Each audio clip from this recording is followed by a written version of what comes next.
which is why we had to change where the seminars, for some of the seminars. What this means for us is that obviously everything has gone a week back, except that we will be doing the essay handbacks in what is Reading Week. So next week, Edgar Schmitz will be doing his lecture on post-criticality. Then the week after will be the essay tutorial handbacks. And then we're going to go through the seminar and lecture series from that time onwards as they're published. Okay? So the key thing that you should note is that the essay handbacks will be happening during the week that they're advertised, which I think is the 15th. So we will be doing those. Your tutors will arrange with you a timetable and a schedule for the essay handback tutorials. And they're 15 minutes, and they will give you an idea of how you've done in the essay, but also about ways that you can improve and develop your written work and your research. So it's really important that you go to these. So make sure that you can get to the appointed time. So what I want to talk about this morning is an idea that has had real purchase on the art world, the production of art, the consumption of art, over the last 20 years or so. And this is the idea of participation. The idea of an artwork not necessarily having any kind of object, but rather is something that occurs in a space, in a situation, as a form of dialogue. And this has become a really dominant trend in the art world, one of the most discussed and contested ideas in recent art. And I'm sure over the last term or so, or going to exhibitions, you will see examples of this. It's now become a really common form of practice. Some people say it's become a style. Now that's something we'll come to right at the end of the session, and it might be something you want to talk about in the seminar. You might think what a style is, and why this form of art can be identified as a style. Style is quite often used in a pejorative way, that is, in a way that kind of questions its legitimacy. Sometimes to suggest that something is merely a surface effect, like fashion and style. So what I want to do through this session is just identify some key ideas that are central to this notion of participation and collaboration. To identify what the idea of a conversation is in this form of art making, and to think about both precedents for this kind of practice, but also to ask some questions about it. And I'm going to refer to the article, the essay by Claire Bishop, which was the reading for this week, and also to another essay which is on the reading list and is in fact a PDF by a writer called Grant Kester. And these are two really important critics in a debate about the value of participation in art.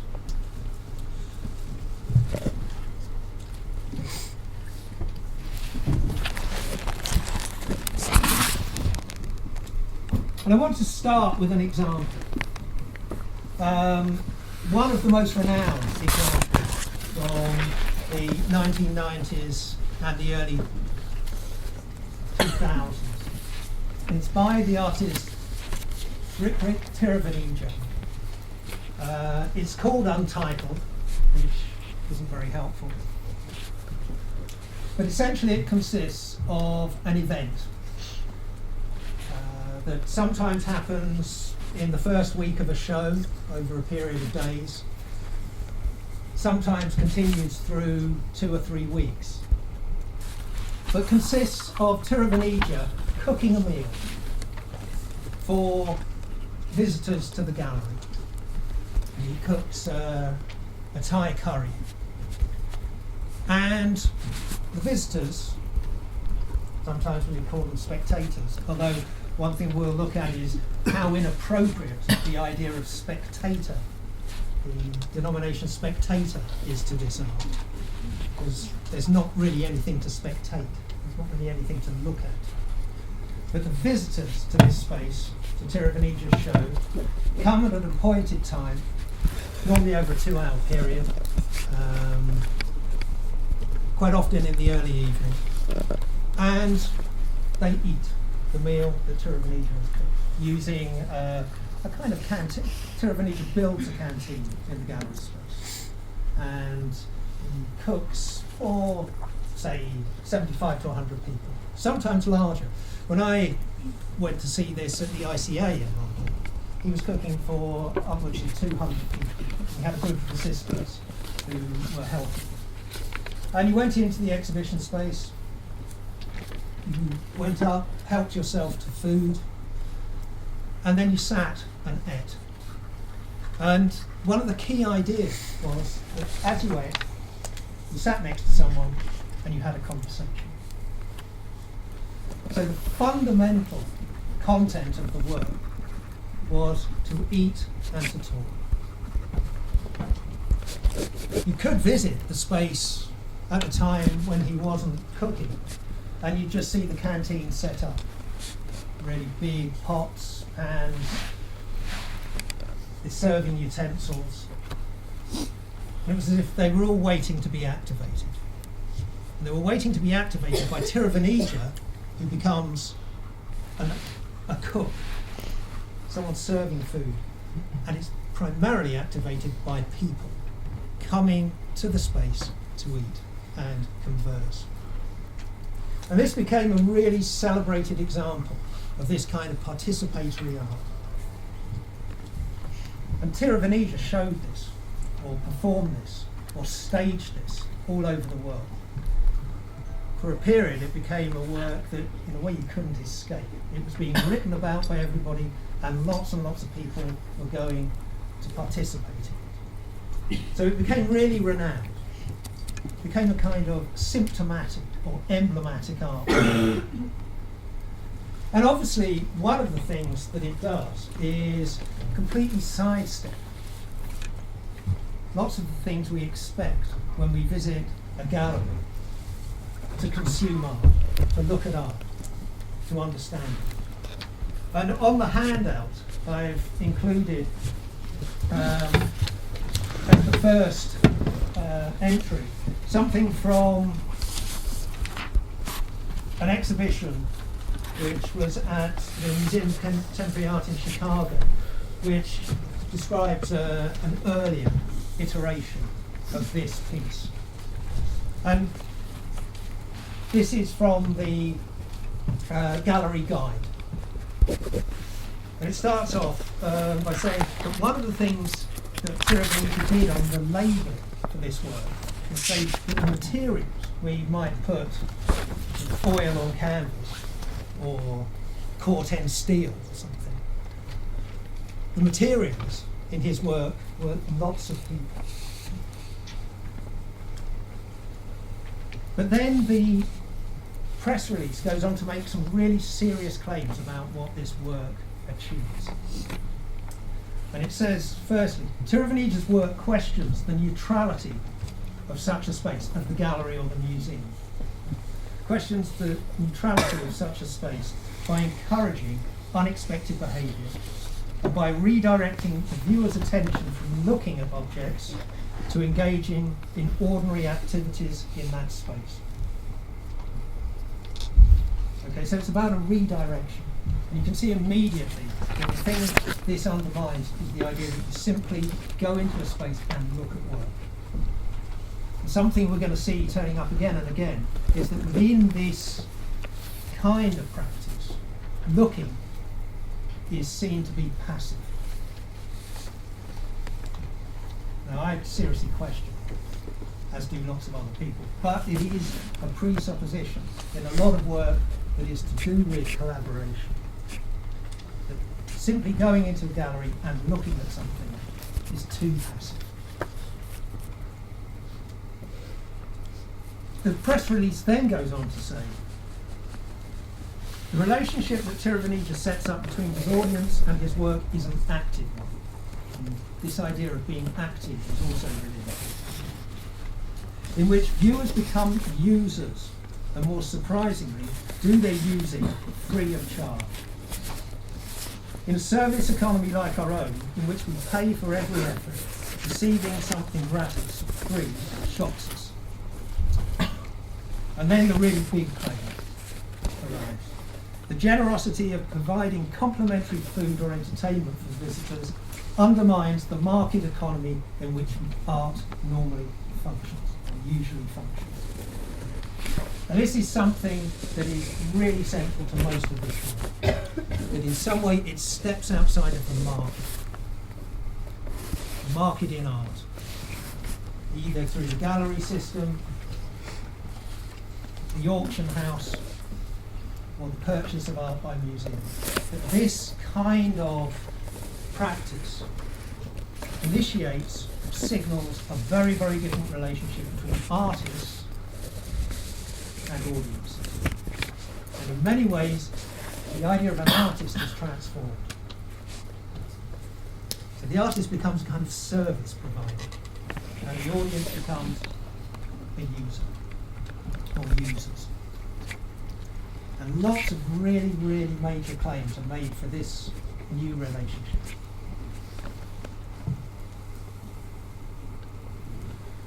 And this press release goes on, I'll stay with this for a second, because it really clearly sets out what are the kind of claims for this art.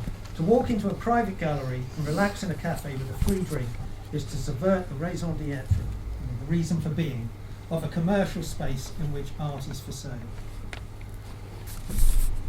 Likewise, to consume refreshments or play an instrument in Tirovaneja's museum installation is to sabotage the preservation function of such an institution. So not only does it undermine the idea of selling because you're giving something away, it also undermines what is seen to be the fundamental activity of the museum, which is to preserve things and then to show them. So this happens at a certain time, at a certain place, and then disappears. So what I want to do is hold on to those kinds of ideas as we move through the session, because they really underpin pretty well everything we're going to look at.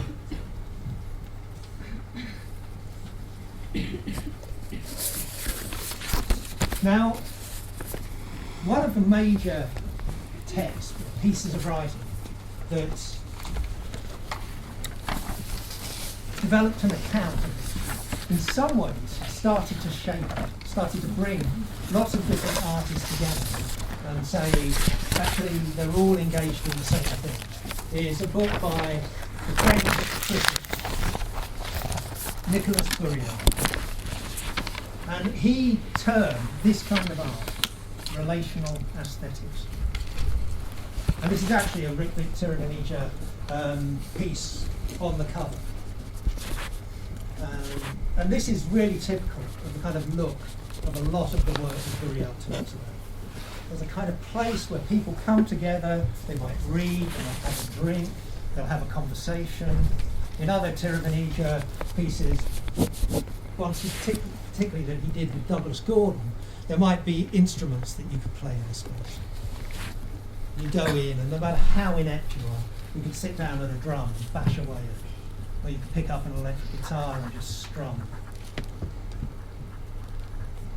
As some would say, great for the people doing it, hell for everybody else. But the idea of participation here is that you activate the space. And in these kinds of spaces, you activate it by looking through a library or an archive.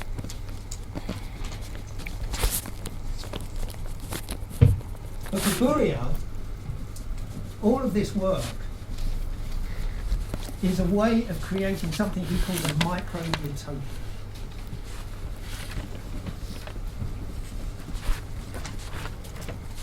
And he says that this kind of art, and this is direct quote from Burial's book, restores the social bond.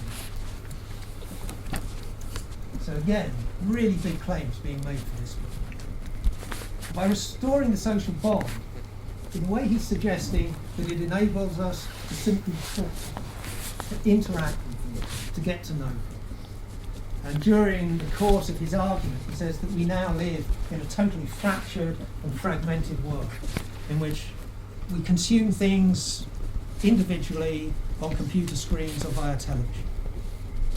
And what this kind of space does is take us to a place where we can play, not just literally play instruments, but play in the wider sense. I'll be talking about this after the reading. We'll do a session on the idea of play in contemporary.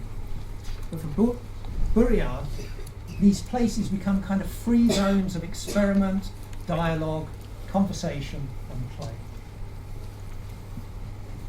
And again, he uses the idea that to just go into a gallery and look at a painting or sculpture or an installation is again passive. It doesn't activate the space and it doesn't change you.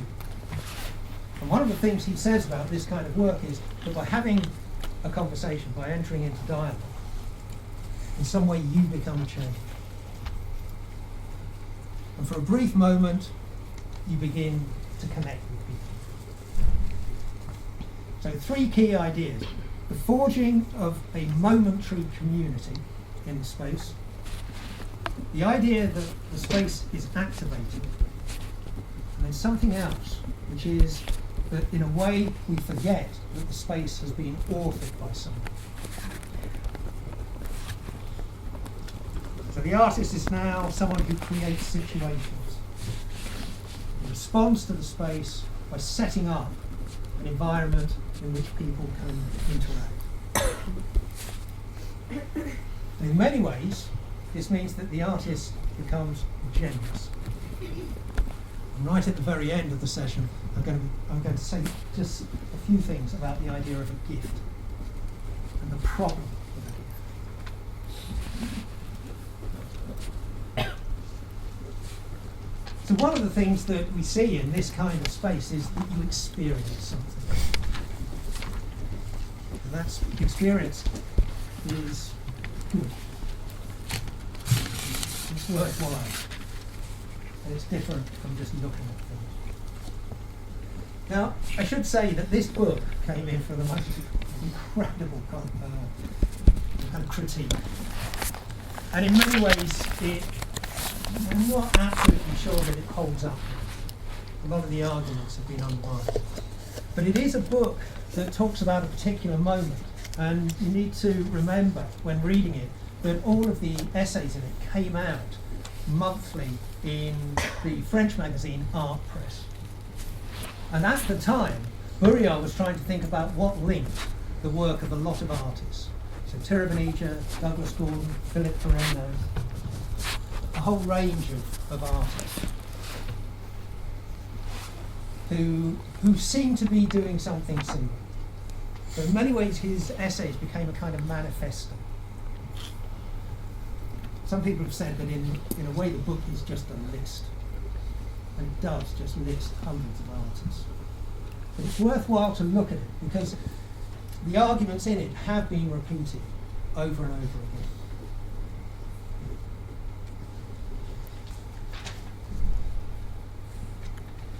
And finally, one of the terms that Burial uses a lot is the idea of conviviality.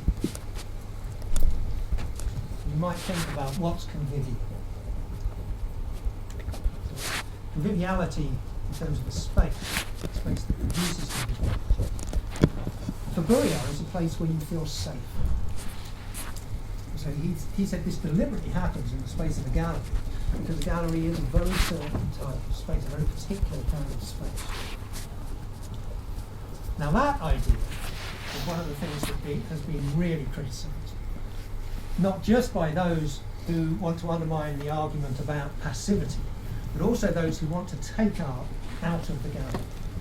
You say, it's all very well for this to happen in the gallery, but it's still art. It's still music the gallery space. And one of the major criticisms from artists as well as critics is that, in fact, for this kind of relationship of discourse, conversation, participation, to be really meaningful, it has to happen in the real world. It can't just happen in the gallery. So one of the things that you can see in terms of the development from Buria's identification of a convivial space is the move by artists into the everyday, into the real world. And to work with real people, not people who go into galleries, who are a very particular kind of artist.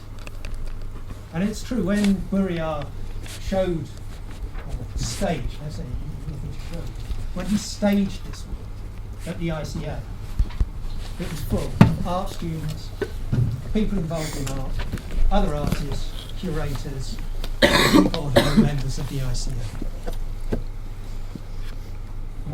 At that time, you did have to pay to get into the ICA. There was a small charge, something like £2 or something. But of course, everyone worked out that you were going to get a really good meal for 2 people. So there was, it seemed like a good deal. But lots of people criticised it because they said he's talking to the converted, talking to people who normally go to the ICA. The other big paradox in the work is that actually Tiravanija had a dealer who sold this work, kind of sold the remnants of the canteen primarily to museums. So when he first started out, he was a part of the stable of the 303 Gallery in New York, and that's the first place he did it. So there was something quite strange about the way that this artwork was meant to activate the space in new ways, but also became a commodity. And of course, Tiravanija also became very, very renowned, very, very well known. So the paradox of an unauthored space, a space in which someone activates, also reinforced his career as an artist.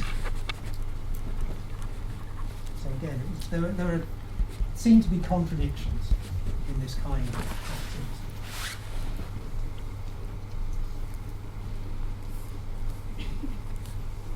And to go back to something that I mentioned right at the start of the course, an example of artists. Gosh, that is a murky one.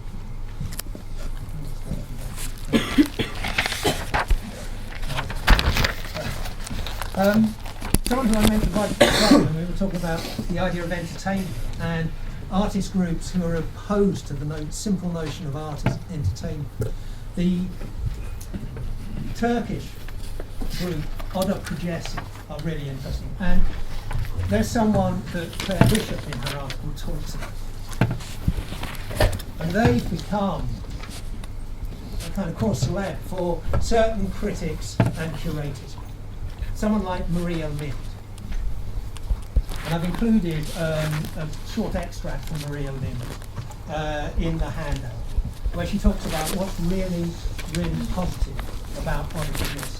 And you might remember this is a group of 3 women, and I think they started just after they graduated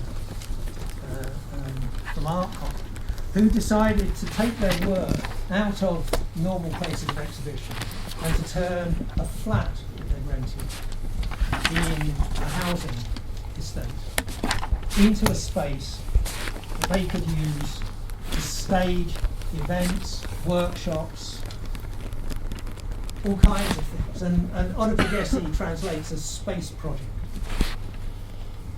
And primarily they were working with the other people who lived in the housing estate. And they would stage events for children, they would stage events for the local community. And their idea was that they wanted to find a place where people could come together. But rather than doing it in a formal gallery, it needed to happen in the community itself. And again, really importantly, there are no objects, art objects, produced by this activity. Something else that you begin to see when you look at this work is there are very few images. Well, actually, surprisingly few images of what Oda Projesi did. With Victor of Venetia, there are a kind of limited number of images of his installations.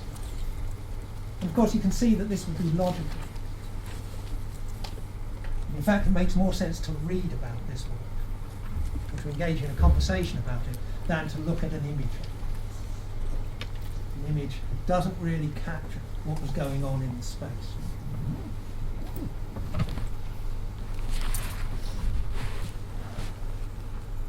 Now, one of the things that Buriard was criticised for was a lack of historical knowledge.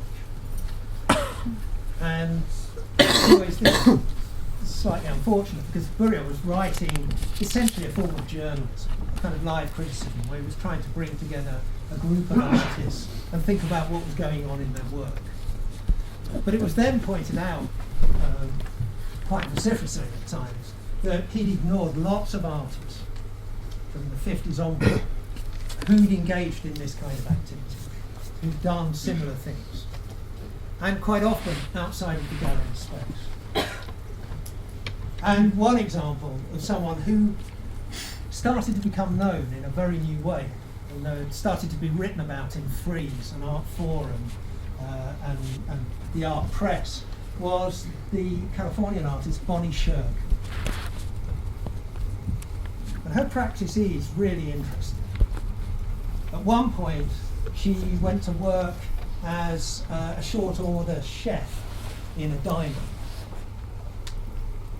and just going to work every day, dressing up in the uniform or the outfit, the clothes of a short order chef was her practice. And she did a number of these things which were about a kind of performance in the everyday. But one of the pieces of work that started to become talked about as a really interesting and really important precursor of this kind of work was a piece that she initiated, not really a piece, it was an event that she initiated, which was called the Crossroads Community, known generally as the Farm. And this was a kind of urban farm that she and a whole group of local activists, members of the community, built underneath flyovers in Potrero Avenue in San Francisco. And it ran for 6 years and produced vegetables for the local community. Also became a place to play, a place where people could go to on a sunny afternoon and sit. So it became a kind of community resource. And it was pointed out this is a really interesting example of the way that artists move away from the idea of authorship, of owning their own work, and set up something that is a community activity.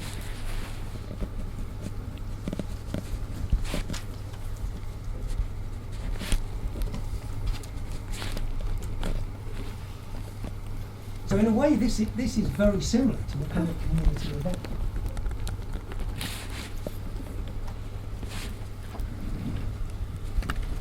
There are people where I live, down in South London, in Greenwich, in Deptford, who set up community gardens.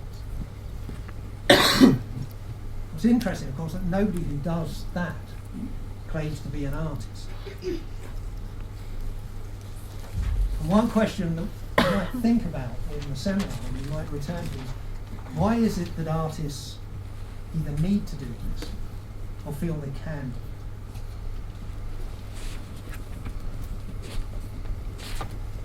Not only that, but what is it about the field of art? By field I mean the kind of overarching network that connects artists, critics, curators, art students, lecturers, people who go to galleries, museums. What is it about the field of art that allows this kind of activity to emerge and be funded? When you think about what is happening in the field of art at the moment, that means this is something that lots of artists engage in. has perhaps become a style.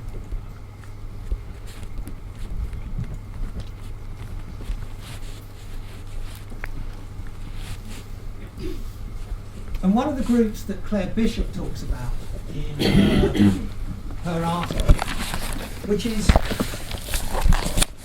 highly critical of this kind of have read it, you'll see that she proposes alternatives and worries about a number of questions. But one group is Wochenklaus. They've been producing work all over the world. And Wochenklauser talk to quite often a local gallery space, which is normally outside of the commercial sphere, so it's public. So here, if they would come to London, they would go down to the ICA or Chisenhale, but they've also done projects outside London, so Limerick and Liverpool, and normally with public spaces, non-commercial spaces. They'll go and stay in the site, in the place, they'll identify a problem, and then they'll try and set up some kind of activity which engages with that problem.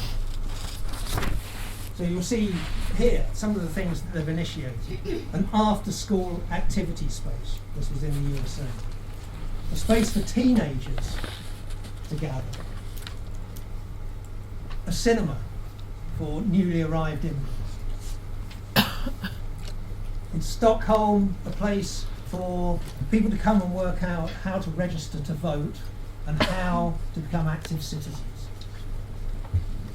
In Berlin, a space for the unemployed. In Salzburg, a deportation centre. They engaged in kind of redesign of this space. Now, one of the things that Claire Bishop asks is, what qualifies Wochenklauser to engage in these kinds of activities? Because you would assume there are professionals working in these towns and cities who are also engaged in thinking about these things, or activists, or people in the local community. So one of her questions is, why is it that artists feel they can do this? Why can they just suddenly turn up somewhere, identify a problem, and then think, we can find a solution?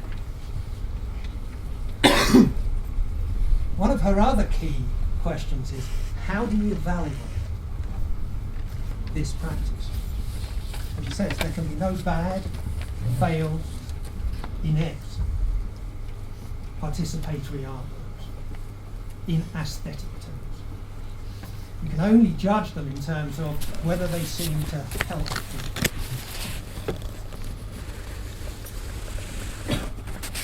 For her, that's a big problem. One of the things she wants to do is say that actually you can't, as an artist, simply reject the aesthetic. This is something some of you, I'm sure, will contest. But it's an issue. It's also an issue for people who fund this work. And she claims that one of the reasons there's so much of this stuff about at the moment is because of there's an enormous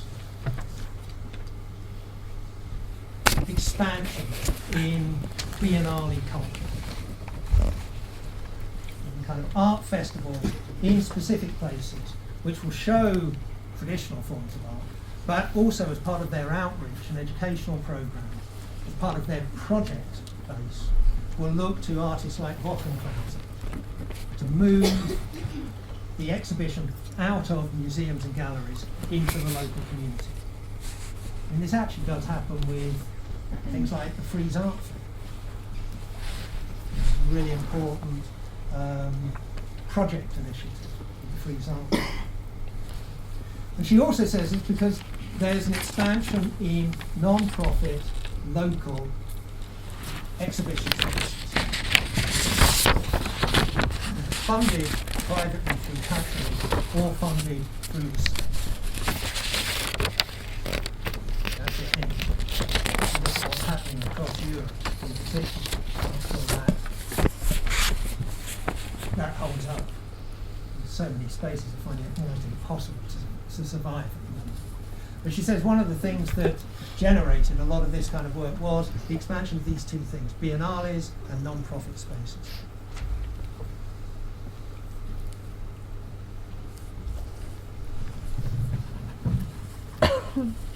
And this is a Wochenklauser show that's on at the moment.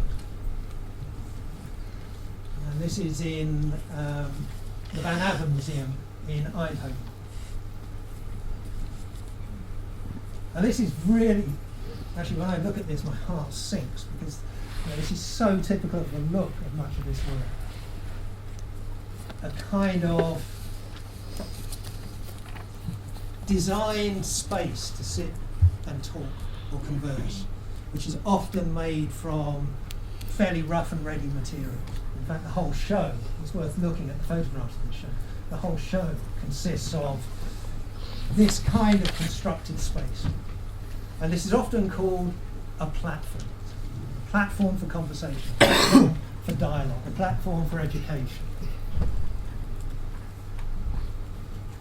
And when I look at this, I think, God, what an awkward space. But it is fairly typical of what you might see throughout the Van Aver Museum at the moment. And I'll say what this is a part of something called the Museum of Art Utile, which is a big show with lots and lots of artists and lots of historical examples. But this is what Wochenklauser are doing here. They are conducting different interviews and inviting inhabitants of Eindhoven to share their opinions about the city. What do you think is the most relevant problem in this city is facing today? Tell them, that is Wochenklauser, let's see what they can do. So they've set up a kind of premise. They want to talk to people to find out what they think about the city, and then they're going to take those responses, collate them, turn them into a document, and they're going to give that document to someone, presumably local council. But you can see how this operates. It's a kind of space in which information is gathered, you're allowed to talk in new ways, you can say what you like, and they'll record it.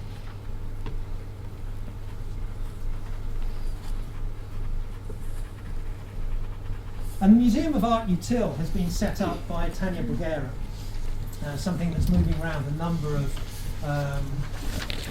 major exhibitions, major museums. And I've included this on the handout. So don't sit there and try and write this down. It's on the handout. And you can see what she believes art projects that engage with or achieve. And it's very, very straightforward. Propose new uses for art in society, challenge the field, use of the word field. Challenge the field in which it operates, that is art, scientific, legislative, pedagogical, that is educational, scientific, economic, etc. Be timing specific, that is, it should engage with issues that are live, that are important now. Be implemented and function in real situations. Replace authors with initiators, and spectators with users. And this, I think, is really important.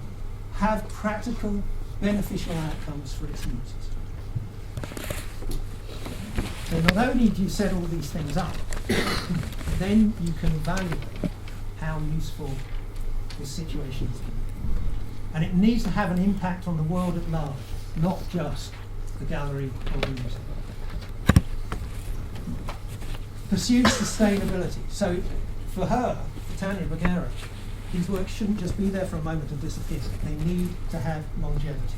They need to have effects over a long period of time.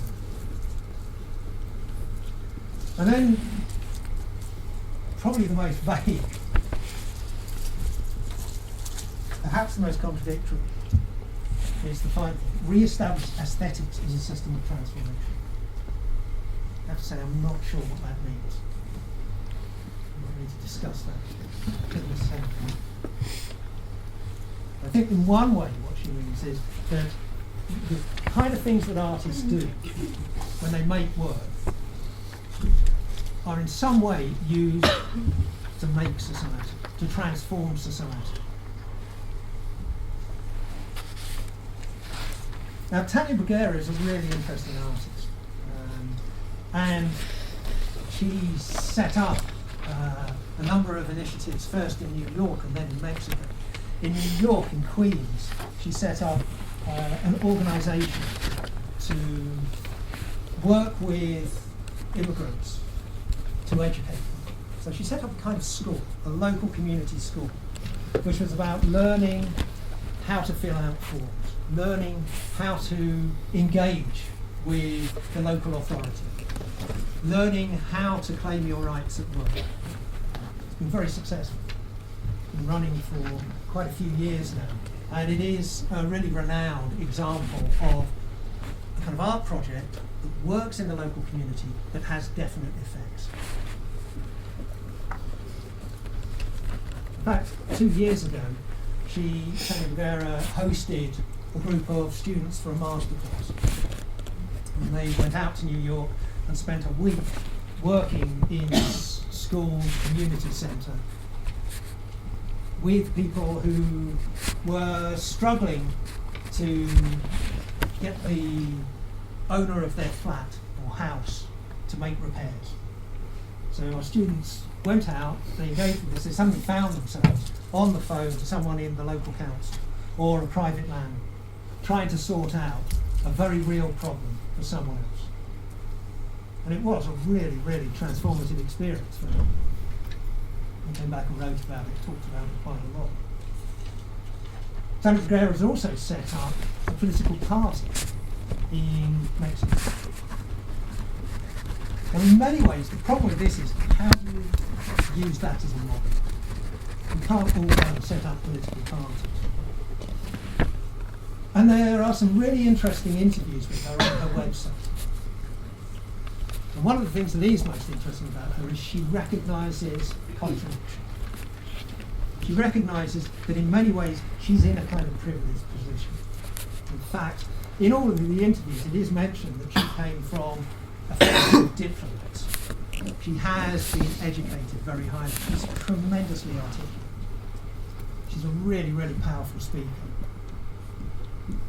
And you can imagine that when she goes to talk to someone in the local council in Queens, she's able to persuade them to do things.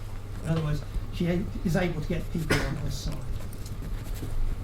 But for her, artwork now has to exist outside of the gallery. She says to work in a gallery is simply no longer relevant.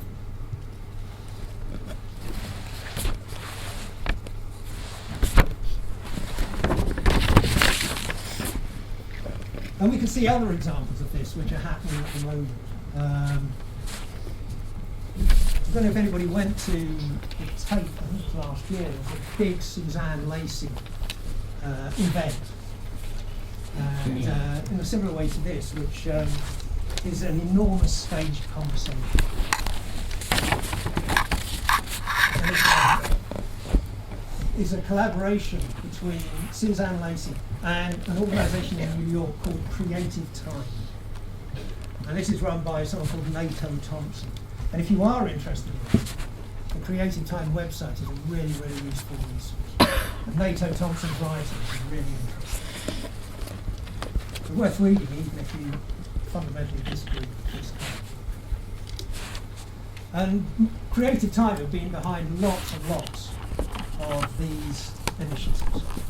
And here, Suzanne Lacey, over a period of about 4 or 5 months, gets a group of people together, all of whom have something in common. They've been engaged in a certain kind of conversation. The one at Tate recently was women of a certain generation who've been involved in feminism from the late 60s onwards. And she invited, I think it must be about 500 people to come to this event to talk. Now what was really strange about this was that they all talked, it was in the tanks at Tate, around tables, very intimately, quite emotionally at times, and everybody else stood around and listened. So there was something very strange about the relationship of those who weren't necessarily participating, but who were listening. And then even stranger, they had pulled people out of the conversations. They went to a series of tables with stenographers, and people typing, and they'd tell their stories.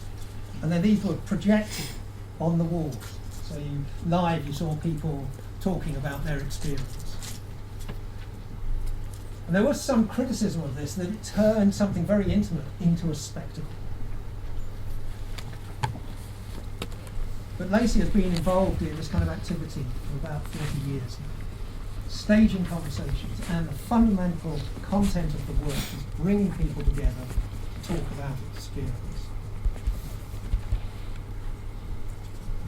And I just want to say a couple of things about the idea of conversation, because the notion of a conversation is something that the writer Grant Kester has really developed in a series of books and articles.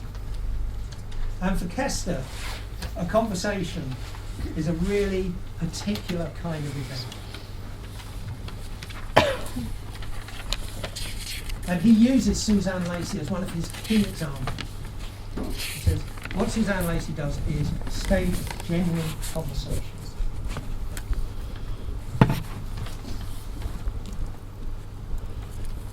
So fundamentally, the idea of a conversation is it's a dialogue between people. We'd all understand. But for Kester, a conversation is also a genuine interchange of ideas.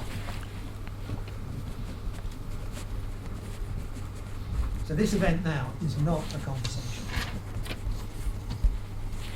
Hopefully, the seminar is. And the seminar becomes a useful example of a conversation, because what Kester says should happen in the space of conversation is that you are able to engage with other people in a free and equal way.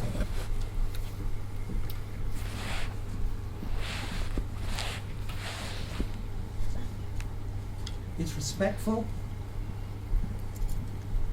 It's not an argument, but an exchange. And the key thing about a conversation is that you listen. And then you modify your argument as you listen. So in a conversation, you shouldn't go in with one thing to say and then say it over and over again until everybody just falls over and falls. Or you shout it at people so that they can't talk. A conversation is about this equal exchange. And Kester says this is an ideal. This is a model for a certain kind of dialogue.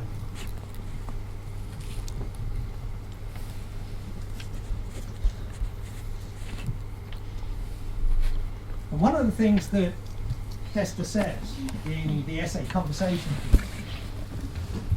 is that the traditional model of the avant-garde through the 20th century is not conversation.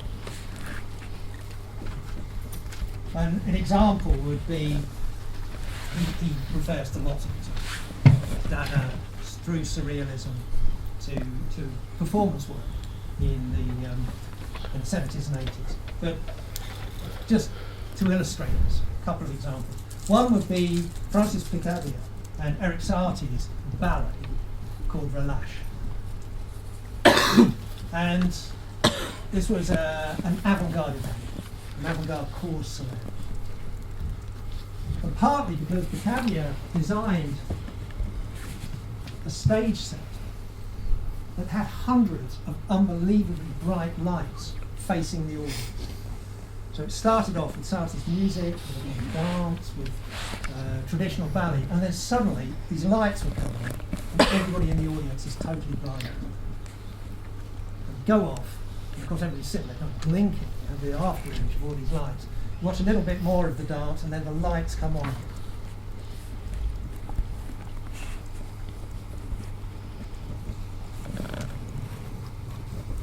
Or an example much later, in the 1970s, of something like a Chris Burden performance. This performance in which he is crucified, nailed to a Volkswagen Beetle. A small audience stands in front of the garage doors in which the Beetle is.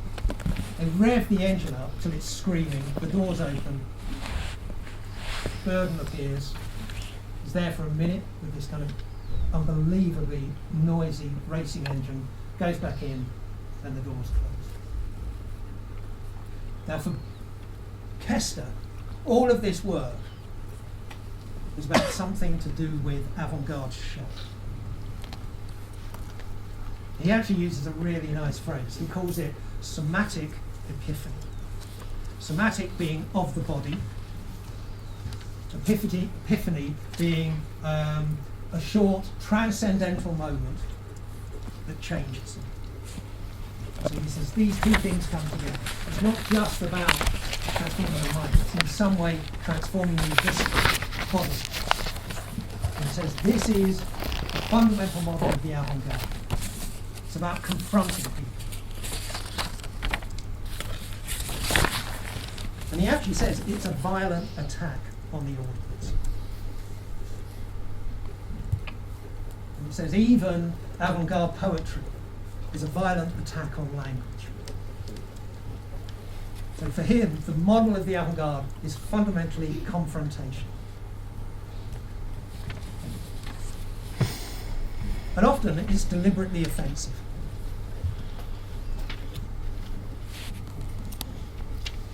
Things like this, obviously, for a large people who might see it, this would be fundamentally offensive in the way it engages with a certain kind of symbolism. He also says that one of the things that you see in avant-garde work is something called a cult of difficulty.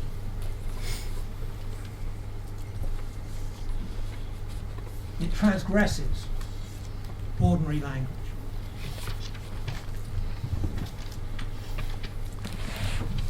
So the avant-garde for Kester is challenging. And he wants to find another model. He says that no longer is useful. All of these things have been codified. We now go to galleries, to museums, to events, expecting shock. How do you shock people who are expecting shock? How do you offend people who are expecting to be offended? So it's an avant-garde audience has emerged, which understands the codes too well. So he says conversation becomes an alternative. And one of the things he says is that in the space of conversation, everything is bracketed. And by that he means that you enter this space, you can say what you want, you're equal, and you engage in dialogue.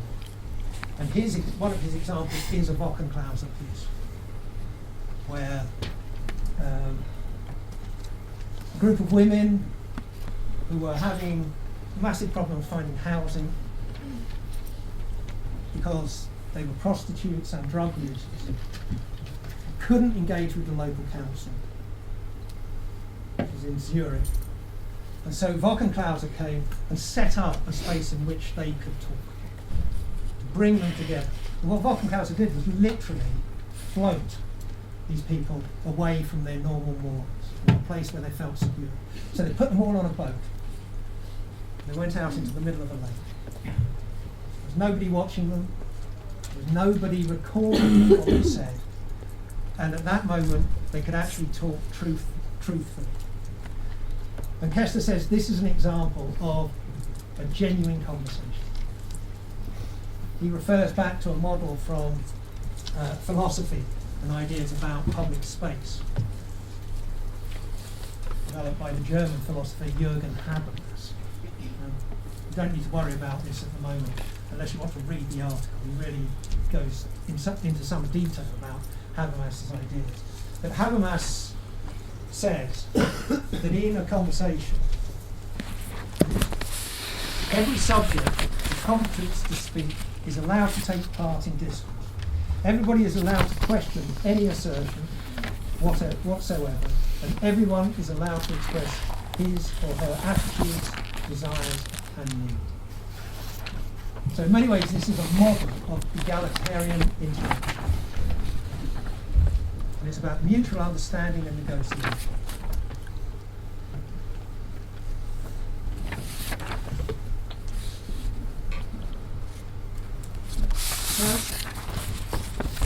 lots of people have spent a lot of time questioning this.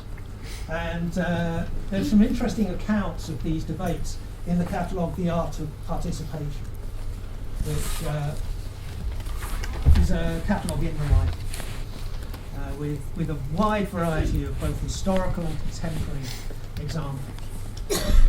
And here, one of the things they talk about is that in this work there's a kind of openness. And openness becomes an absolute value. You don't want artworks that close. You don't want artworks that direct you to one outcome. You want artworks, you want events, you want participation that gives you the opportunity to decide what's happening. So openness is a really important idea. And it's an interesting show because it does draw on lots of historical examples. So Lydia Clark, working in Brazil, making objects that you pick up, that you use to kind of feel, to think about your body, to think about touch, think about where you are. So here, it's a stone encased in a plastic bubble. You're aware that something hard is being held in something that is pliable and soft. And Clark's work is shown in museums and galleries, but you go in and you interact. You play with it. And Clark actually talked about her work as therapeutic. She's very involved in models of therapy and psychoanalysis in Brazil.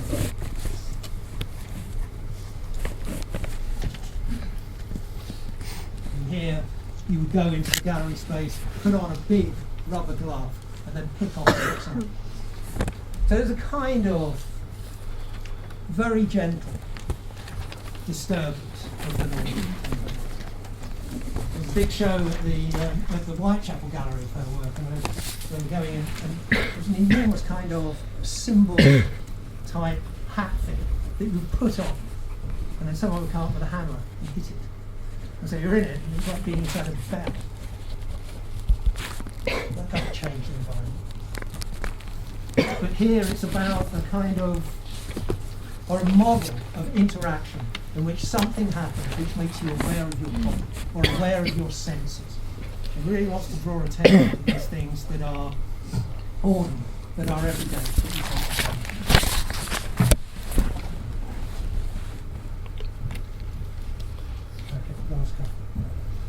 Another example that's in the show, and another really important example of this kind of work, is Gordon Atta Clark's restaurant for food. And actually, you can look at this and think about it as a precursor of the Victor of Venetian example. This was in Soho in New York in the 70s, early 70s. But also, one of the key works in the show was something that brought the audience into the work in a very real way, which was that Jochen Goetz constructed a piece or staged an event called The Gift. And he chose a number of people coming through the door to take their photograph. So they had their portraits taken. And he took over 1,000 portraits. Then they had a closing reception, a big event, where everybody who'd been to the show was invited back. And he chose a number of them, and during this event gave them a framed, large-scale copy of their portrait. And it was staged as a kind of event of gift giving. And one of the criticisms that emerges in lots of this work, one of the things that critics and other artists, curators, have identified, is that giving gifts is no simple activity. And the act of giving a gift is really, really complex. And fundamentally, a lot of this work is about gift giving, about helping people. And that sets up a relationship that can go in all kinds of directions. And I've included as the final quote on the handout something by Nguyen Quan about the idea of a gift economy. And that's quite a lot of things. Giving gifts is a part of an economy. And I'll give you an example. Over Christmas, I spend a lot of time choosing for my family and my friends. It's a really important part of the festival of Christmas. It's one of the things that kind of transcends simple ideas of consumption, even though, of course, I'm buying things to give to other people. Sometimes I might make things and give those as gifts to my family. I put an immense amount of effort into this, really meaningful to me. I give it to my family and they say, oh, it's lovely. Put it down and forget it. Now, one of the things that you can see in the gift economy is the idea of reciprocity. That if I give a gift, I want recognition. In fact, giving gifts demands reciprocity. It demands acknowledgement. And that if gift giving is fundamental to this work, what is it that the audience are giving to the artist? And Miron Kwon talks about a French sociologist called Marcel Mauss, M-A-U-S-S. It's in the quote. And he wrote a really important anthropological study of gift giving. And fundamental to that idea is the notion of obligation. So it's not just reciprocity, it's obligation. So if you give a gift, there's an obligation to return the gift in some way. And it's one of the things that a number of people have identified as a contradiction or an issue in work of this kind. Artists who are still authoring the work are giving gifts. What is it that they're asking in return for the gift? Okay, finish.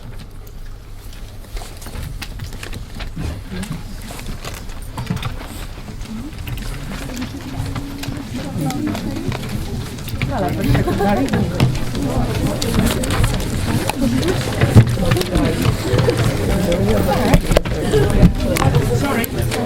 One last question. Sorry. Elena wants to say something. Quiet. I'm just here to say that the recruitment for the next department for student coordinator has begun. I don't know what that is. It's basically you represent the art department and you talk to the students and the staff and help better your course.